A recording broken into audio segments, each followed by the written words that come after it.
terra, das moradias populares. A gente vai fazer uma avaliação com ele de como estão as famílias nas ocupações de Belo Horizonte. São mais de 100 ocupações aqui na nossa cidade.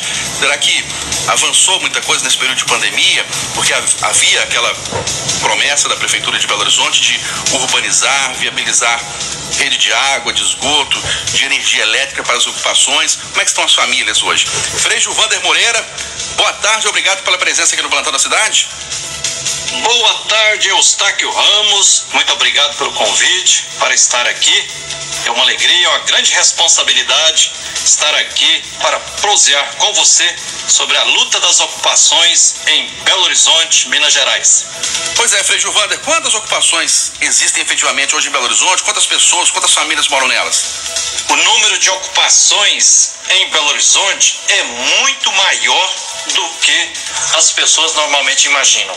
Apenas nos últimos 14 anos em Belo Horizonte, mais de 135 ocupações foram construídas na união, na organização e na raça do povo cansado de sobreviver debaixo da humilhação, que é sobreviver de favor, debaixo da pesadíssima cruz do aluguel. Nessas mais de 135 ocupações, apenas dos últimos 14 anos de Belo Horizonte, cerca de 35 mil moradias foram construídas. E para cada família, a gente calcula em média 4 pessoas, 120 mil famílias libertadas da cruz do aluguel e da humilhação. Tanto é que há 3 anos e meio, em dia 12 de março de 2018, o prefeito de Belo Horizonte, Alexandre Calil, baixou um decreto reconhecendo 119 ocupações urbanas como assentamentos sociais. E nesses últimos 3 anos e meio, mais umas 10 ocupações foram anexadas nesse rol aí, quer dizer, já reconhecidas formalmente pelo poder público, né? Mas, infelizmente, essas cerca de 135 ocupações, nas quais estão cerca de 35 mil famílias, mais de 120 mil pessoas, elas continuam ainda sobrevivendo com migalhas de energia através de gato, com migalhas de água através de gato, e está faltando regularização fundiária, está faltando urbanização urbana, está faltando o governo de Minas, CEMIG e Copasa, colocar redes de água e saneamento, redes de energia nessas ocupações e urbanizá-las, né? Então esse continua sendo um grande clamor e uma violação de direitos humanos que continua em curso na capital mineira. Ô Frei Gilvander, e quem são essas pessoas que moram nas ocupações? Por que elas estão lá? Qual que é a realidade delas? Antes de dizer quem são as pessoas que moram nessas mais de 135 ocupações atualmente em Belo Horizonte, é importante também a gente reconhecer que Belo Horizonte começou com ocupação e começou também com despejo de ocupação, né?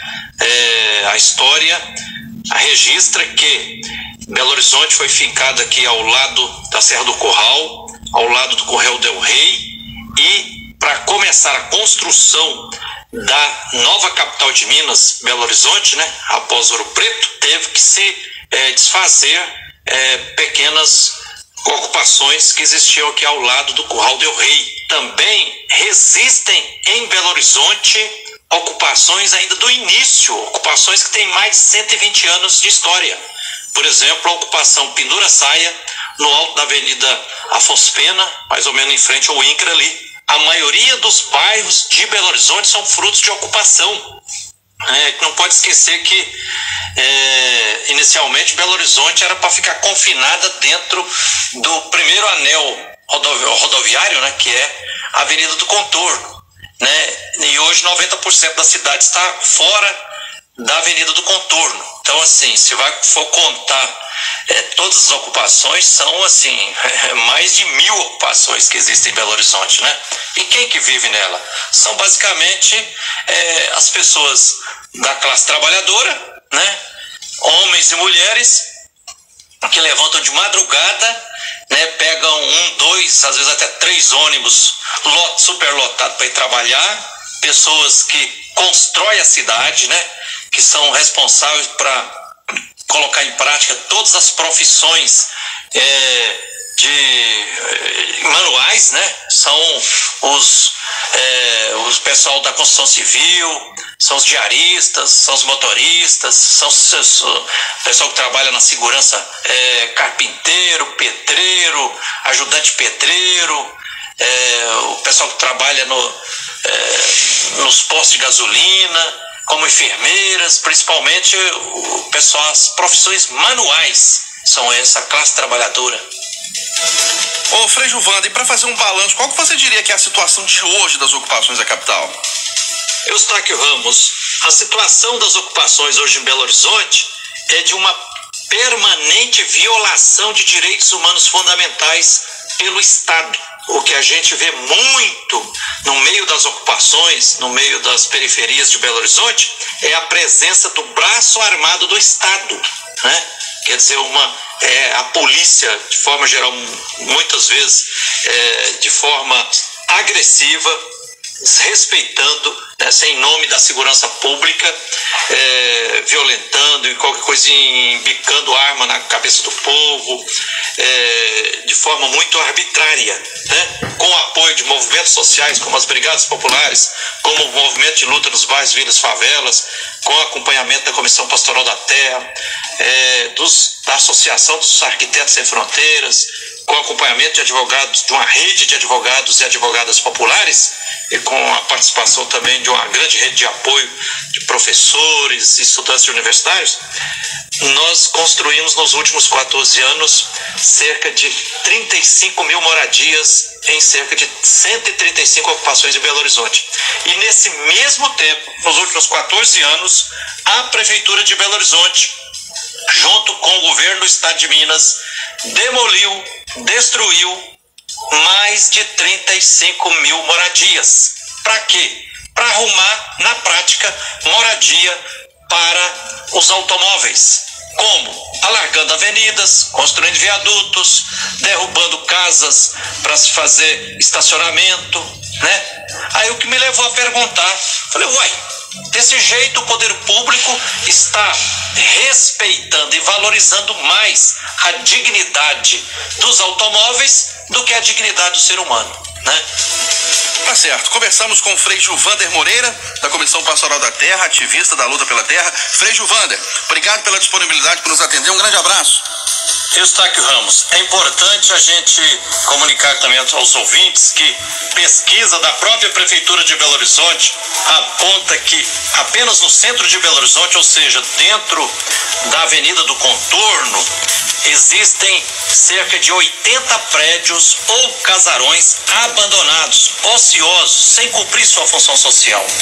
E nós estamos assistindo a um aumento assustador do número de pessoas em situação de rua em Belo Horizonte. Estima-se já a existência de 12 mil irmãos e irmãs nossas em situação de rua em Belo Horizonte. E a Pastoral da Moradia também está clamando que, entre as políticas sociais, a política por moradia, ela é básica, é fundamental, né? Então, Eustáquio Ramos, muito obrigado pelo espaço. Que a luz e a força divina continue guiando e inspirando você, Eustáquio Ramos, protegendo toda a equipe da Rádio Itatiaia e abençoando também todos os ouvintes. Um abraço terno de Frei Gilvander Moreira, da Comissão Pastoral da Terra. Um abraço, Frei Gilvander. Obrigado pela presença, viu? Nosso direito vem, nosso direito vem. Se não tem nossos direitos, o Brasil para também. Confia em Cristo Rei, que nasceu lá em Belém e morreu crucificado porque nos queria bem. Confiar em seu amor, reclama Deus, doutor, mas nosso direito vem, nosso direito vem, nosso